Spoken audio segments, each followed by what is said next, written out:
Please रोको, help, please help. नहीं नहीं,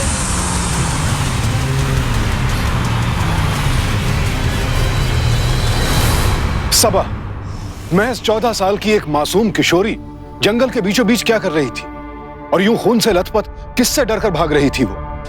मदद की गुहार लगा रही थी सबा, लेकिन ऐसे में जो चेहरा उसके सामने आया उसे देखकर उसके मुंह से चीख क्यों निकल गई? तो क्या यह शख्स भी उसे मारना चाहता था? और अगर हां, तो एक 14 साल की लड़की की जान के पीछे कोई शख्स क्यों पड़ा था? क्या रिश्ता था सबा का इस शख्स के साथ? यह जानने के लिए हमें जाना होगा कुछ महीने पीछे।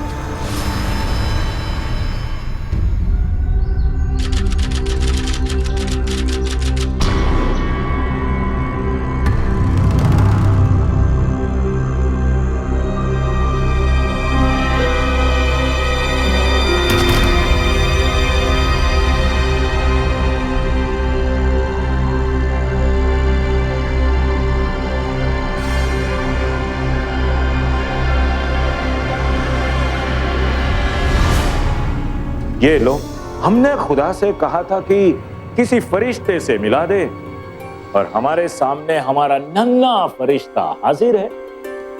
और ये फरिश्ता कुछ बोलता क्यों नहीं? नाराज है क्या? अब फरिश्ते को तो मनाना ही पड़ेगा। ये बात क्या है, कुछ तो बोलिए। अरे नन्हे फरिश्ते हमारे, अब गुदगुदू बैठे हो। अरे एक मिनट, अब क्या बात हो गई? अरे कुछ तो बात कीजिए हमारे साथ। भाई फरिश्ता कहाँ है? तुम लोग ना हमेशा मस्ती सोचती है। तो तुम क्यों पीछे रह जाती हो? भाई तुम भी आ जाओ हमारे साथ मस्ती करने। बस रही बाकी है ये चाय। By the way madam, school कौन जाएगा? वो हम सोच रहे थे कि हम आज आप दोनों के साथ दावत में आ सकते हैं। No no no no, you can't afford to miss the school. तुम्हें स्कूल जाना पड़ेगा। राइट। अब प्लीज प्लीज, अब please please please. Okay okay okay my dear, okay. भाई आप इतना क्यूटली प्लीज प्लीज करते हो ना कि मैं मना नहीं कर सकता। हाँ दोनों ना मुझे पागल कर दोगे। सईद का फोन है। कैसे? इतने सुबह सुबह? अब बात तो कर लीजिए ना, नहीं तो बार बार फोन करता रहेगा। ठीक है। सबा, तुम जाके रेडी हो जाओ। ओके। भाईजान क्या सोचा आपने? देखो सईद, इस तरह बार बार फोन करने से हम अपना इरादा बदलने से रहे। अब हम तुम्हें एक पैसा नहीं देने वाले। आखिर कब तक इस तरह हम तुम्हारा घर चलाएंगे? अपनी जिम्मेदारी समझो और अब यहाँ फोन ना करना। खुदा हाफिज।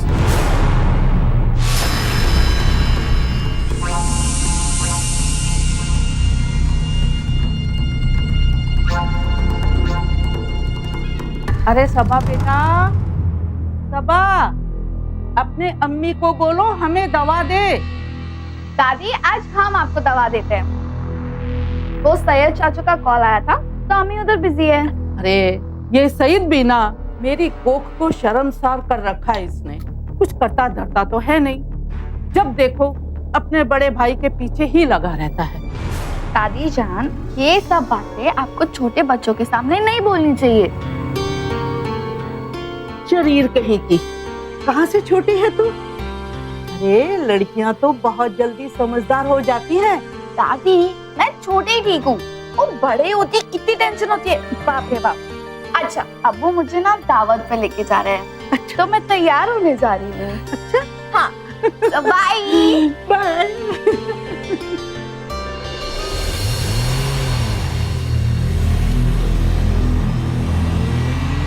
या अल्लाह, कितना लंबा रास्ता है और इस ड्राइवर को आधी छुट्टी लेनी थी।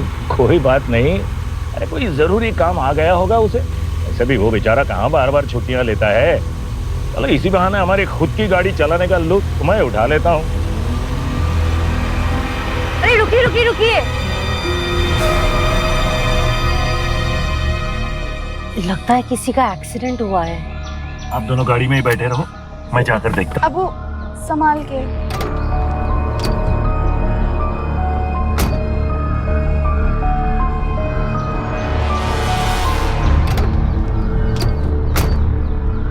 आप हाथ मत लगाना। आप एक काम कीजिए ना, पुलिस को या एम्बुलेंस को फोन कर लीजिए।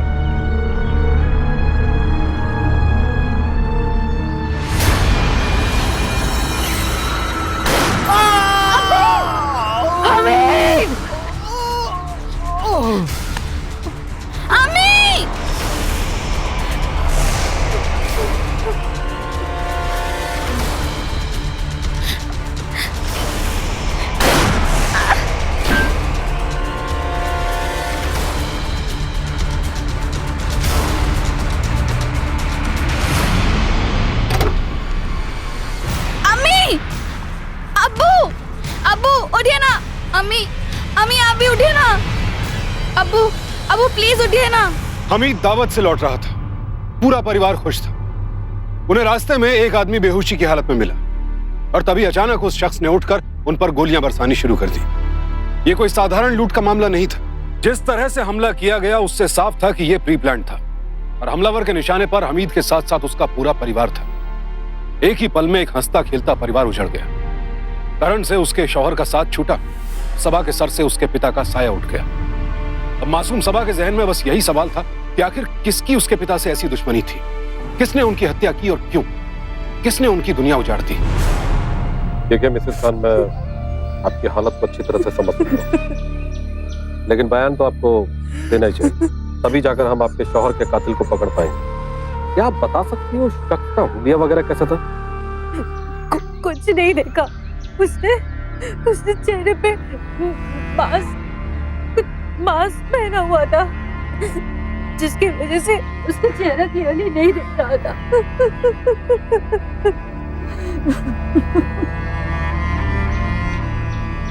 बेटा, आप कुछ बता सकती हो उस हमलावर के हुलिया वगैरह कैसा था? ये इंस्पेक्टर साहब, मेरी बच्ची पर अब्बू का खून इसकी आंखों के सामने हुआ है। रहम कीजिए मेरी बच्ची पर, रहम कीजिए। बेटा, इस मोबाइल में मैंने अपना नंबर डाल दिया।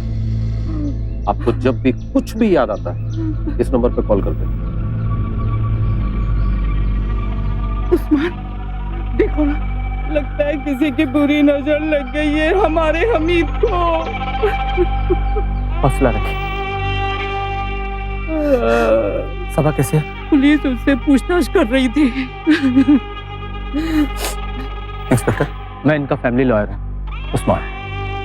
देखिए, अभी आप बच्ची से कुछ पूछिएगा नहीं, सदमे में है वो। जब उसकी तबीयत थोड़ी ठीक हो जाएगी, बताने की हालत में होगी, हम आपको इत्तला कर देंगे।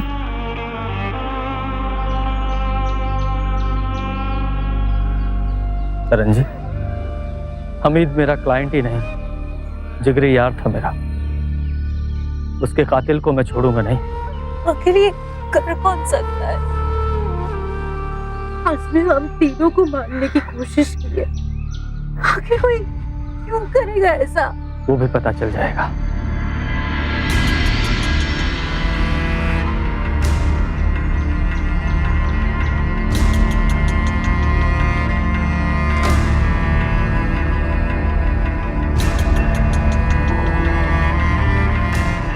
ये बात क्या है, कुछ तो बोलिए। अरे फरिश्ते हमारे, अब गुदगुदू बैठे हो। अरे एक मिनट, अब क्या बात हो गई? अरे कुछ तो बात कीजिए हमारे।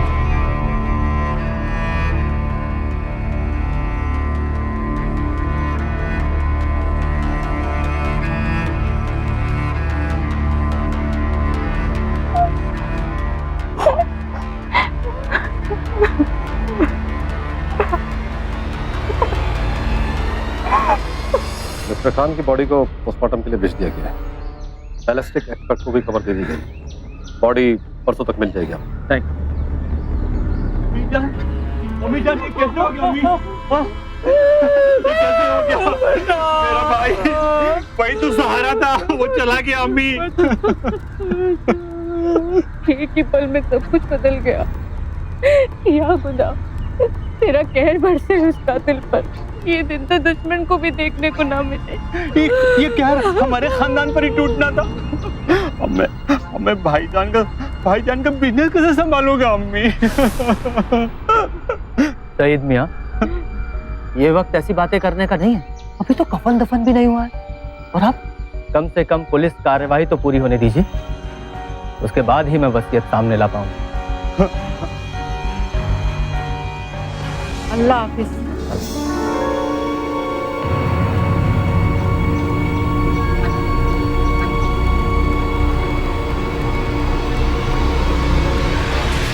पहले मुझे वसीयत ढूंढना है। मैं उस वकील के वसीयत पढ़ने का इनकार नहीं कर सकता। मुझे देखना है कि भाई साहब ने मेरे लिए क्या छोड़ दिया है। जल्दी ढूंढो, कोई आ जाएगा। उसी प्रॉपर्टी के अगेंस्ट में मैं मार्केट से पैसा उठाऊंगा और कर्जदारों का कर्ज चुकता दूंगा।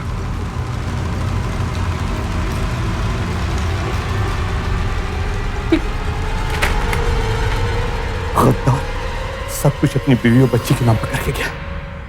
मैं नहीं मानता इस वसीयत को। मैं इसके खिलाफ कोर्ट जाऊंगा। छोड़ूंगा नहीं मैं लोगों को।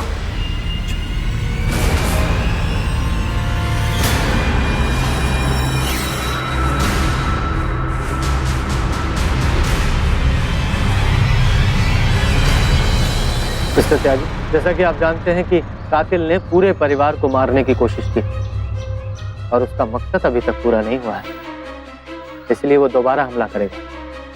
इसलिए हमें पुलिस प्रोटेक्शन की जरूरत पड़ेगी। हमें पता है हमारे अब्बू को किसने मारा है। मिस्टर सईद खान ने, मेरे चाचू ने मारा है मेरे अब्बू को। यही है, इन्होंने ही मारा है। इनको प्लीज अरेस्ट कीजिए।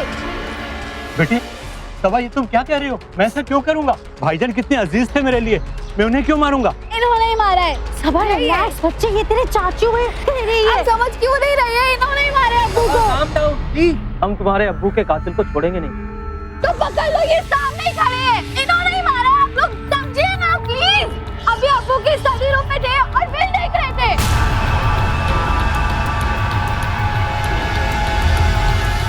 आप उनको बताते क्यों नहीं? तो हमेशा कॉल करके पैसे के लिए मांग करते हैं। सबा चुप कर। हमेशा पैसे चाहिए। क्या कर रहे चल हो? मेरे साथ। तू क्या कह रही है? वो हमेशा पैसे चाहिए थे। वो चाचू है तेरे। वो भले तेरे अब्बू को क्यों मारी? इसको हमेशा पैसे चाहिए थे। चल मेरे साथ अंदर चल, तू मेरे साथ। समझ रहे हो? देखिए इंस्पेक्टर साहब, मैंने ऐसा कुछ नहीं किया है। हाँ, मैं अपने भाई की वसीयत जरूर पढ़ना चाहता था, लेकिन इसका मतलब ये नहीं कि मैंने अपने भाई का खून किया।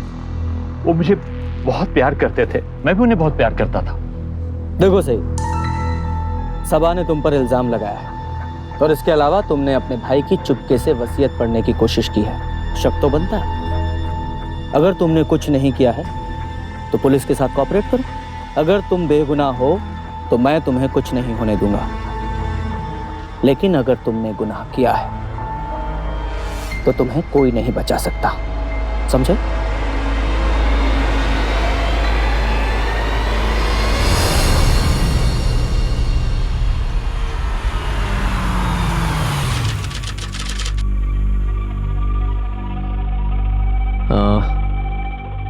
पुलिस ने सईद से पूछताछ की है। उसने कुछ नहीं किया, बेकसूर है वो। पता नहीं सबा को ही क्यों ऐसा लगता है। क्या है कि सबा को अपने अब्बू की मौत का गहरा सदमा लगा है। कुछ टाइम लगेगा, ठीक हो जाएगी। पता नहीं क्या होगा। तुम क्यों रो रही हो? तुम ही ऐसा करोगी तो सबा को कौन संभालेगा? खुदा पर यकीन रखो बेटा, वो बड़ा कारसाज है। हाँ, ऐसा करते हैं, इसे सोने देते हैं, हम लोग बाहर चलते हैं। हाँ?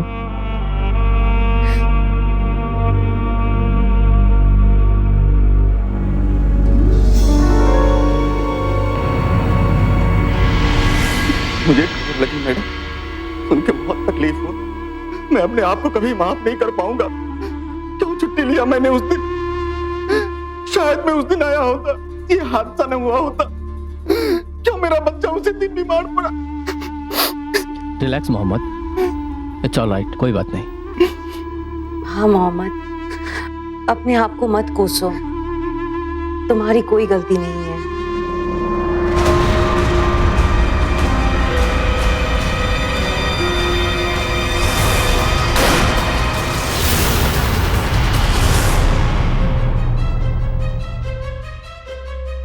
तुमने ये सब किया ना? तुमने मेरे अब्बू को मारा ना? सबा ये क्या बदतमीजी है? मम्मी, इसी ने मारा अब्बू को। इसका शर्ट का कलर तो देखिए, ये सेम कलर है जो कातिल ने पहना था, और इसकी हाइट देखिए, सेम टू सेम है। और उस दिन छुट्टी भी मारी थी ना? तुमने अब्बू को मारा ना? बोलो। सबा इधर आओ, क्या बोले जा रही हो? सबा बेबी, मैं आपके अब्बू के साथ 20 सालों से काम कर रहा हूँ। मैं भला ऐसा क्यों करूंगा? साहब तो मुझे बहुत पसंद करते थे, वो तो मेरे लिए फरिश्ते थे, फरिश्ते। झूठ मत बोलो, उस दिन आपने छुट्टी भी मारी थी। आप भी नहीं खून किया मेरे अब्बू का। सबा रिलैक्स प्लीज, ऐसे हर किसी पर इल्जाम नहीं लगाते। उस दिन तुम अपने सईद अंकल पर इल्जाम लगाया, आज मोहम्मद पर। What is it? क्या हो रहा है? सब पागल हो गए? माफी मांग लो, चलो। नहीं, सबा चलो मेरे साथ। आप समझ क्यों नहीं रहे हो? अंदर इसी ने चलो, मारा मेरे अब्बू को। अंदर चलो मेरे साथ। इसी ने मारा। सबा अंदर चलो तुम मेरे साथ। उसी ने कातिल चलो किया। मेरे साथ। प्लीज, क्या उसी बोले ने जा रही मारा है? है। तुम्हारा दिमाग तो ठीक है ना? क्या बोले जा रही हो तुम? अम्मी, उसी ने मारा है। सबा ये क्या पागलपन है? पागल नहीं हूँ अंकल, मैं पागल नहीं हूँ। उसी ने खून किया मेरे अब्बू का। उसका शर्ट सेम है, उसकी हाइट भी मिलती है कातिल से। Stop it please. What is it? हम जानते हैं बेटा, तुम अपने अब्बू के कातिल को पकड़वाना चाहती हो, लेकिन अगर तुम बार बार ऐसे करोगी तो तुम्हारी अम्मी को कितनी शर्मिंदगी होगी। अब नहीं चाहते कि मेरे अब्बू का कातिल पकड़ा जाए। अरे just go, just go, just go। चले जाइए यहाँ से। Just चले जाओ। I'm sorry, I'm really। It's okay। आप चले जाइए। इसकी दिमागी हालत ठीक नहीं है। मैं इंस्पेक्टर को बोलता हूँ कि वो अपने आदमी मोहम्मद के पीछे लगाए। आपको हमारी वजह से इतनी सारी प्रॉब्लम्स उठानी पड़ रही है। I'm really sorry। It's all right, कोई बात नहीं। हमीद मेरा इतना जिगरी दोस्त था, उसके लिए कम से कम मुझे इतना तो करना ही चाहिए।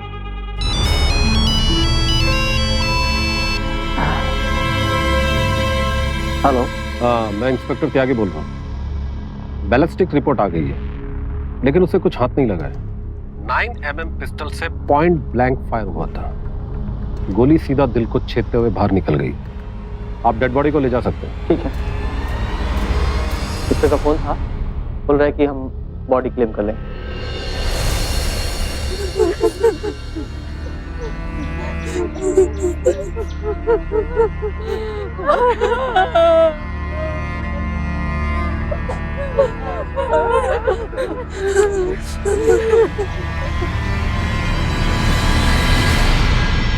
अब्बू, आपको बहुत मिस कर रही हूँ। हमें आपकी बहुत याद आ रही है। आपकी शहजादी के साथ कौन खेलेगा? मैं दावत में जाने की जिद नहीं करती तो ये सब नहीं होता। ये सब मेरी गलती है। सॉरी अब्बू, सॉरी।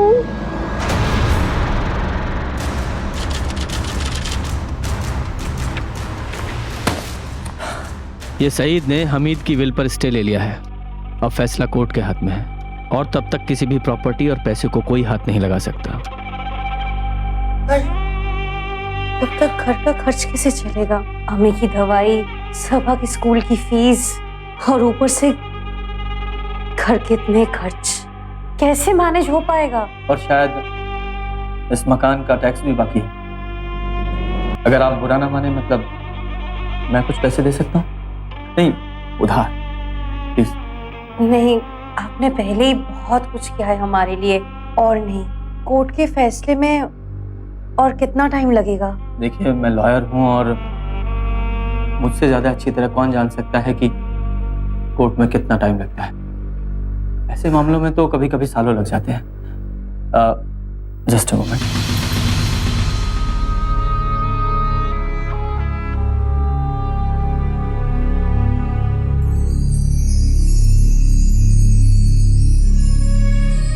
लीजिए, एंड डोंट बी फॉर्मल।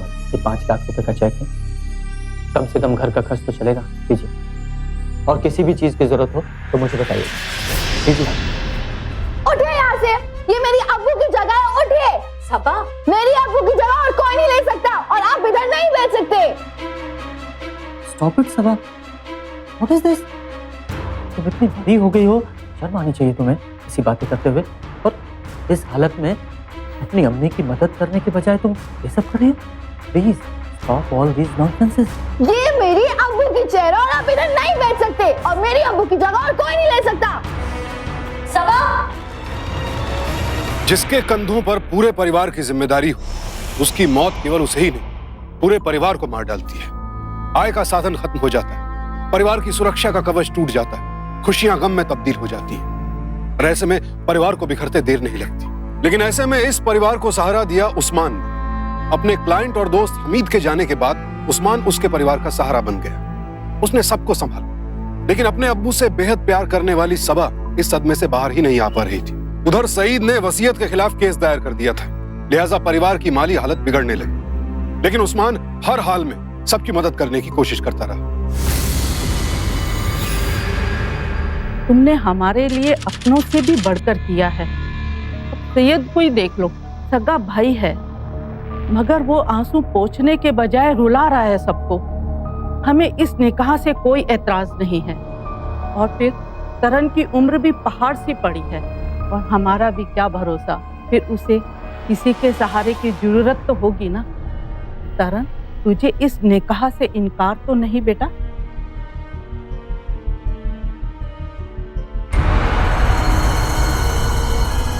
शुक्रिया अम्मीजान, मैं सोच रहा हूँ कि निकाह के बाद यहीं शिफ्ट हो जाऊँ, वरना तरन के यहाँ से जाने के बाद आपको सबा को तकलीफ होगी। दादी को लगता था कि तरन और उस्मान का निकाह कर देना ही सबा और तरन के भविष्य के लिए ठीक रहेगा। लेकिन सबा अपने मरहूम अब्बू से इतना प्यार करती थी कि वो उनकी जगह किसी और को दे ही नहीं सकती थी। सबा समझ नहीं पा रही थी कि आखिर तरन को दूसरी शादी की जरूरत क्या है। वो खुलकर तो विरोध नहीं कर पा रही थी, लेकिन उसके हाव भाव में विरोध का स्वर था। बहरहाल तरन और उस्मान का निकाह हो गया, लेकिन अब आगे जो होने वाला था उसका अंदेशा किसी को भी नहीं था।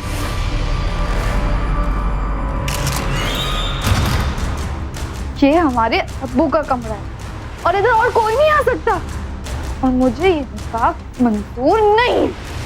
मुझे निकाह मंजूर नहीं है, नहीं है मंजूर।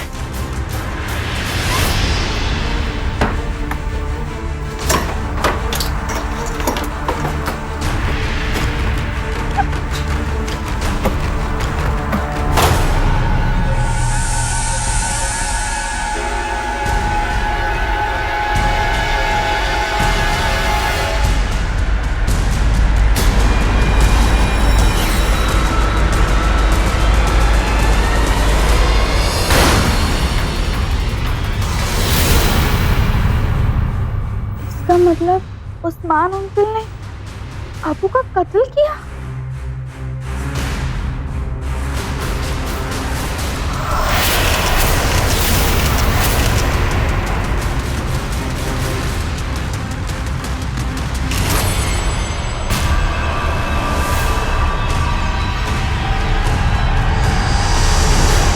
सदा खुश रहो। अल्लाह ताला तुम दोनों को सही सलामत रखे, बुरी नजर से बचाए।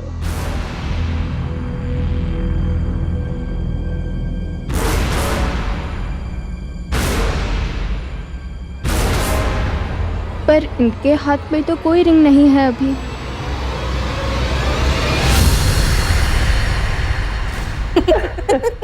बेगम? हाँ, बेगम साहिबा के लिए। Thank you. आइए।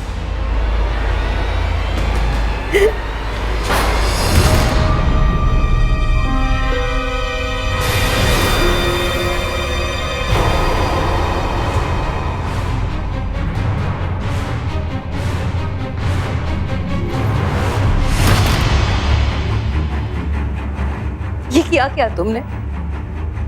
तुम समझती नहीं हो ना? हो क्या गया है तुम्हें? तुम्हें उस्मान साहब पसंद नहीं है, तुम उन्हें अपना अब्बू नहीं मानना चाहती हो। मैं तुम्हें कैसे यकीन दिलाऊं? वो बहुत ही नेक इंसान है, इतने दिनों बाद हमें खुशियां नसीब हुई है।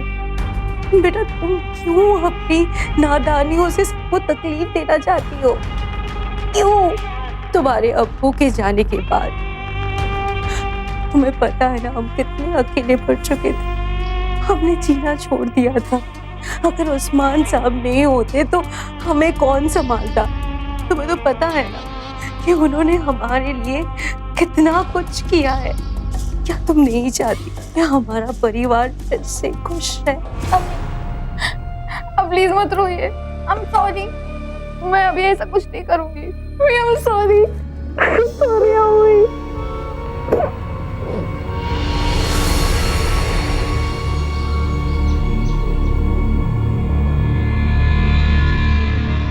सबा तुम कुछ खा नहीं रहे हो?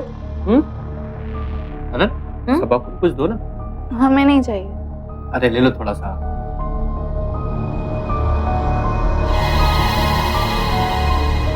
सबा सब ठीक है ना बेटा? हाँ सब ठीक है, और अगर नहीं भी है तो हो जाएगा। आप ब्रेकफास्ट लीजिए ना अंकल। सबा बेटा अंकल नहीं अब्बू बोलो। अरे अभी आदत नहीं है ना, धीरे धीरे हो जाएगी, है ना? सबा को पूरा यकीन था कि उस्मान ने ही उसके पिता का कत्ल किया, लेकिन उसके पास इस बात का कोई पुख्ता सबूत नहीं था। वो समझ नहीं पा रही थी कि अपनी अम्मी को ये बात कैसे बताएगी, क्योंकि उसका शक पहले ही 2 दफा गलत साबित हो चुका था। ऐसे में अब वो क्या करे? चुप रहे, ये बात किसी और से कहे, या पुलिस को फोन करे? ये तमाम सवालात उसके जहन में घूम रहे थे, और उसने जो रास्ता चुना उससे बात और बिगड़ गई।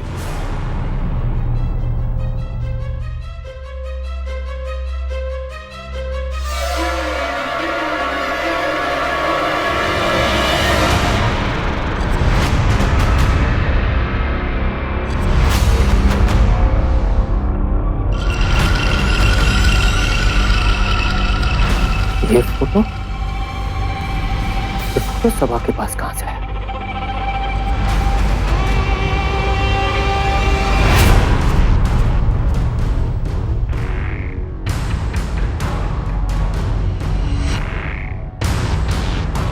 दादी जान, हमें पूरा यकीन है कि उस्मान अंकल ने ही अब्बू का खून किया है।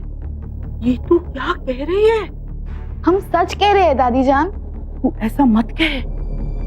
क्यों किसी बेगुनाह को दोष देकर सबकी जिंदगी में तूफान लाना चाहती है तू? दादी जान, हमारे पास सबूत है। वो कातिल है ना, उसके हाथ में एक खास अंगूठी थी। वही अंगूठी मैंने उस्मान अंकल के एक पिक्चर में भी देखी थी। या अल्लाह, आस्तीन का सांप निकला वो। इस सच को सबके सामने लाना ही होगा, और मैं ये बात पुलिस को बता दूंगी। ठीक है, जरा भी चिंता मत कर। बेटा स्कूल का टाइम हो गया, तुम यहाँ क्या कर रही हो? हाँ मैं जा ही रही थी। दादी आप अपना ख्याल रखिए। हाँ तू स्कूल जा बेटा। हाँ जाओ जाओ।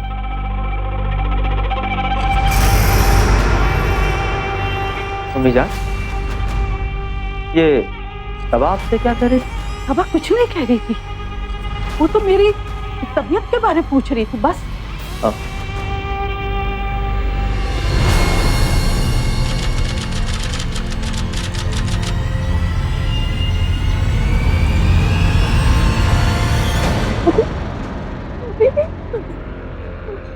चुप हो जाओ तारा। देखो, हम कर भी क्या सकते हैं, उम्र भी हो चुकी थी, और ऊपर से हमीद का सदमा सहन नहीं हुआ होगा।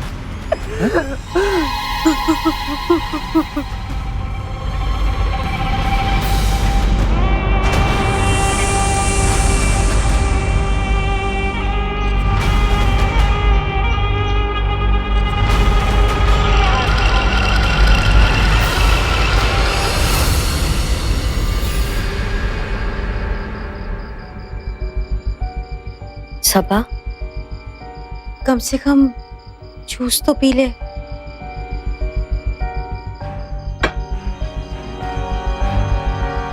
बेटा दादी बीमार थी, उनकी उम्र भी हो चुकी थी, उन्हें अचानक से हार्ट अटैक आया और आप नहीं समझ रही हो अम्मी, दादी को हार्ट अटैक नहीं हुआ था, उनका कत्ल हुआ था। उन्होंने उन्हें मार डाला। उसने किसने? उस्मान ने। स्कूल जाने से पहले मैंने दादी को सारी बात बताई थी। जब मैं वापस आई दादी मर चुकी थी। सबा, मुझे लगता है तुझे फिर से दौरा पड़ा है।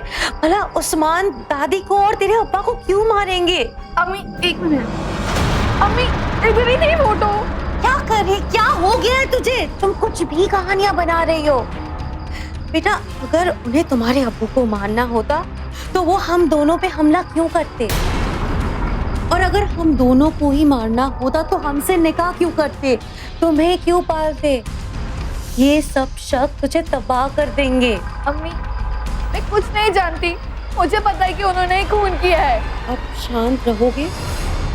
नहीं तो मुझे कल आपको किसी साइकियाट्रिस्ट के पास लेके जाना होगा। क्या हम पुलिस स्टेशन जाकर ये बता सकते हैं प्लीज? आपको नहीं जाना कि सच क्या है? अब्बू को किसने मारा है, हती को किसने मारा है?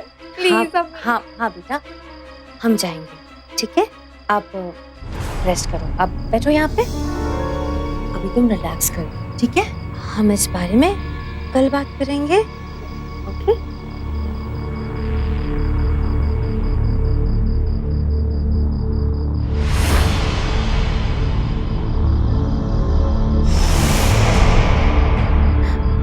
ये क्या हो गया?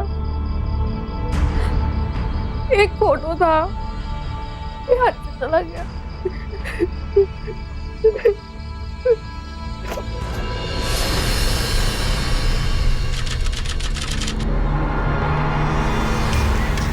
अब्बू और दादी को उस्मान अंकल ने मारा है। इसके लिए मुझे पक्का सबूत ढूंढना होगा।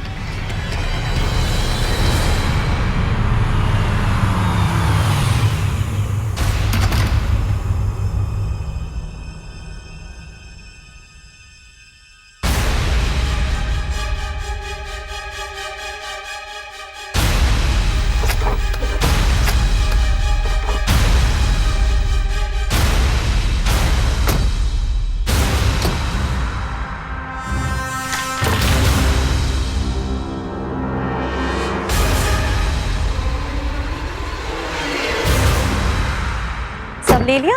हाँ,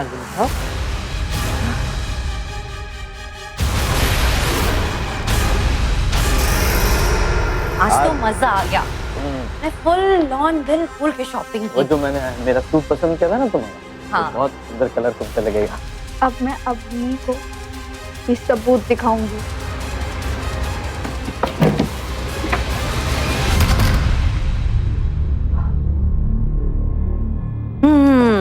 हो गया। लो, हो गई आपकी शॉपिंग? मैं जरा शावर लेकर। ओके। अम्मी हमें आपको कुछ दिखाना है, हमारे साथ चलिए ना। चलिए। ओके। अम्मी ये देखिए।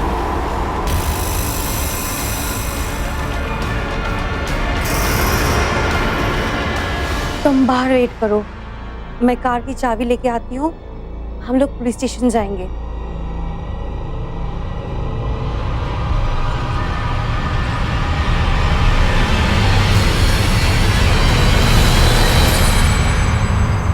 अम्मी पुलिस स्टेशन का रास्ता तो दूसरी तरफ है ना? ये हम कहाँ जा रहे हैं? मुझे पता है, मैं तुम्हें कहीं और लेके जा रही हूँ, जहाँ पे तुम्हें तुम्हारे हर सवाल के जवाब मिल जाएंगे। अम्मी ये तो वही जगह है ना जहाँ उस्मान अंकल ने अब्बू को।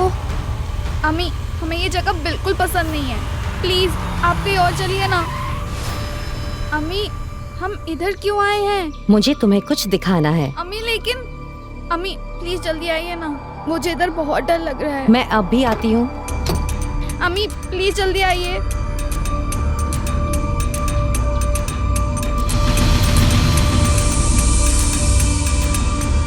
बचाओ! अम्मी!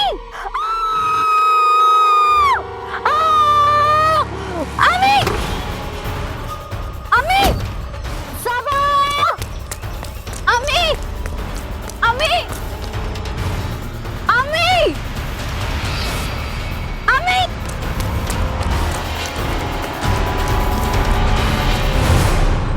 हेलो। हाँ बोलो। तुमने जैसा कहा था बिल्कुल वैसा ही कर दिया है मैंने। गुड। बाकी का काम मेरे आदमी संभाल लेंगे, यू डोंट वरी। मैं भी आता हूँ वहाँ।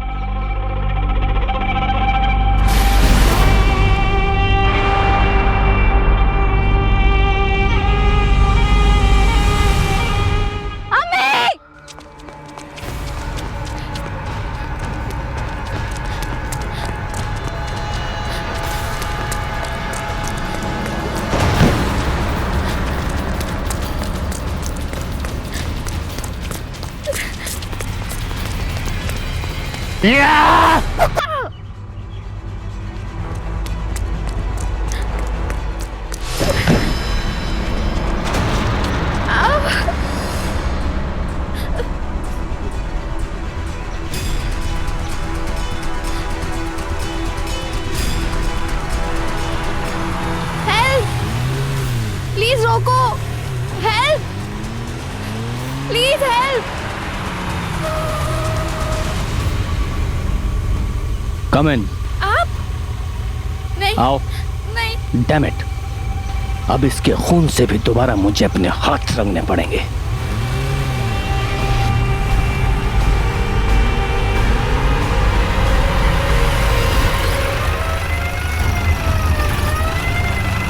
उस्मान खान, बाहर निकल।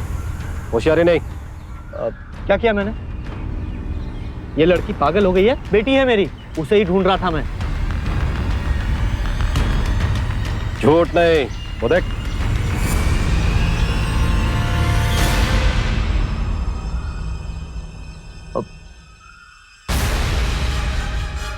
अम्मी,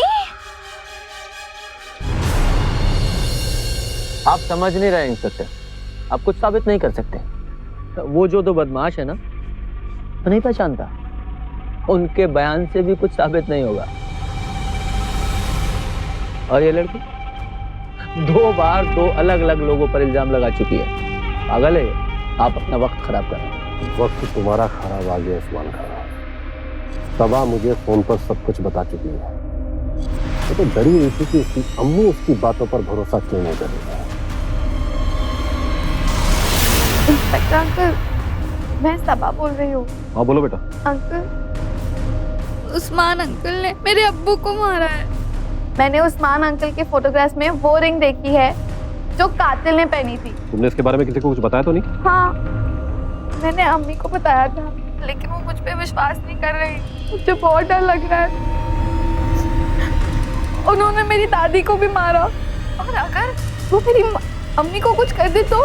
तुम डरो मत बेटा, मैं जल्दी कुछ करता हूँ। उसके बाद पुलिस ने तुम पर निगरानी रखनी शुरू कर दी, और जिस दिन तुम घर से निकले हमारे आदमी ने तुम्हारे कमरे की तलाशी ली, जहां हमें वो रिंग और गन मिली जो बैलिस्टिक रिपोर्ट से मैच खा रही है। इन तमाम तहकीकात के दौरान हमसे सिर्फ एक गलती हो गई, जो हम इन पर मिसेस उस्मान खान पर शक नहीं कर पाए, नजर नहीं रख पाए।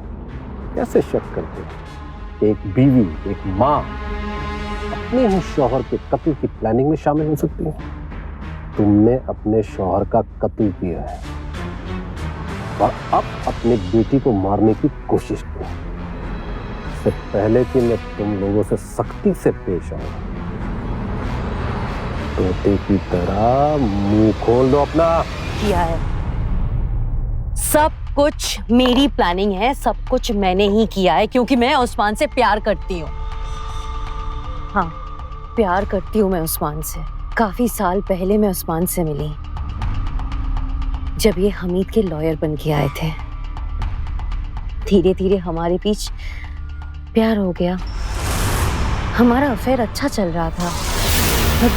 धीरे धीरे उस्मान की फाइनेंशियल कंडीशन खराब होने लगी, उसे पैसों की सख्त जरूरत थी, और हमीद के पास पैसों की कमी नहीं थी। और उसके मरने के बाद तो सारे पैसे मेरे ही होने थे। इसलिए हम दोनों ने प्लान बनाया हमीद को मारने का। हर कत्ल वाले दिन हमारा ड्राइवर छुट्टी पे था। हम लोग दावत पे जाने वाले थे, वो भी अकेले। इसीलिए मैंने मौके का सही फायदा उठाया और उस्मान को कॉल किया। बोलो तरन डाले, कैसे याद किया? वक्त आ गया है उस्मान हमारे प्लान को अंजाम देने का। फरमाइए उस्मान मियां, उसके बाद क्या होगा? पिछले कुछ सालों से मेरी माली हालत बहुत खराब थी। मेरे पास यही एक सुनहरा मौका था, बहुत सारा पैसा और अपनी माशूक को पाने का। मैंने चेहरे पर नकाब पहन लिया।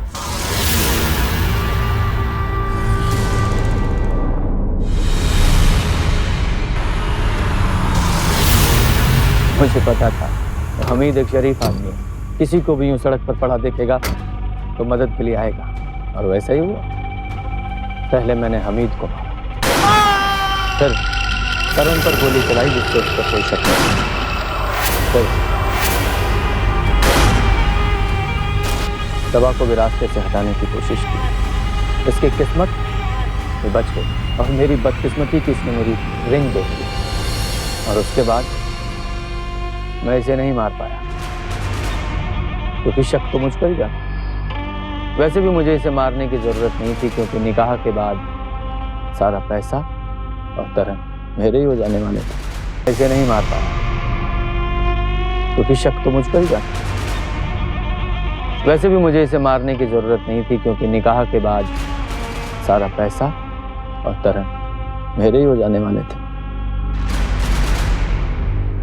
लेकिन एक दिन इसने मेरी पुरानी फोटोग्राफ जिसमें मैंने वो रिंग पहनी थी देख ली, और यही बात दादी को बता दी। मैंने दादी से पूछा कि सबा ने तुम्हें क्या बताया? कुछ नहीं बोली, शायद पुलिस को बताना चाहती थी। मेरे पास कोई रास्ता नहीं बचा था। उसका गला दबाकर उसे मार डाला। मुझे लगा ये डर जाएगी, लेकिन नहीं। मुझे लगा किसी को नहीं बताएगी, लेकिन नहीं। फिर मुझे इसे रास्ते से हटाने के अलावा कुछ नहीं सूझा। अब यही रास्ता तुम दोनों को सीधा जेल ले जाएगा। अम्मी, दादी जान हमेशा कहती थी कि कयामत के दिन जब खुदा के हुजूर सबके सामने पेश आएंगे तो सब आपके माँ के नाम से पुकारे जाएंगे। माँ का नाम तो सबसे पाक होता है ना, लेकिन मेरी इल्तिजा है कि मैं अपनी माँ के नाम से नहीं, अपने अब्बू के नाम से पुकारी जाओ, क्योंकि आपका नाम लेकर तो फरिश्ते भी शर्मिंदा हो जाएंगे। आपने मेरे साथ ऐसा क्यों किया? क्यों किया? तरन के अपराध ने सीधे सीधे परिवार, प्रेम और रिश्तों की नींव पर चोट की। उसने अपने पति को तो मारा ही, अपनी बेटी की जान लेने की भी कोशिश की। एक माँ अपने बच्चों की सुरक्षा करने वाली सबसे मजबूत ढाल होती है। अपने जीते जी कोई भी माँ अपने बच्चों का बाल भी बांका नहीं होने देगी, लेकिन तरन तो ढाल की जगह वो हथियार बन गई जिसे खुद अपनी कोख उजाड़ने में कोई हिचक नहीं थी। लेकिन सबा के साहस और उसकी समझदारी की वजह से उस्मान और तरन नाकाम रहे। अपने पिता की मौत के गम में डूबी सबा ने बेहद दिलेरी का परिचय दिया। ये जानते हुए भी कि कोई उसकी बात पर विश्वास नहीं करेगा, उसने बिना डरे पूरा सच पुलिस तक पहुंचाया। उस्मान को हमीद और उसकी मां की हत्या का दोषी पाया गया और उसे आईपीसी के सेक्शन 302 के तहत उम्र कैद की सजा सुनाई गई। तरन को भी इस पूरे मामले में सह अभियुक्त पाया गया और आज वो भी जेल में अपने किए की सजा भुगत रही है। लेकिन सबसे बड़ी सजा मिली सबा को, जिसके सामने उसका पूरा जीवन पड़ा है और अब उसे ये जीवन माँ बाप के साए के बगैर काटना है। इंसान का लालच और हवस उसका अपना जीवन तो तबाह करते ही है, लेकिन सबसे बड़े शिकार होते हैं बेकसूर बच्चे। इसीलिए बेहद जरूरी है कि अपने मन में छिपे इन राक्षसों से सावधान रहें, सतर्क रहें। इसी उम्मीद के साथ अब मैं सुशांत सिंह आपसे विदा लेता हूं। फिर मुलाकात होगी ऐसी एक और सत्य घटना के साथ। देखते रहें सावधान इंडिया, इंडिया फाइट्स।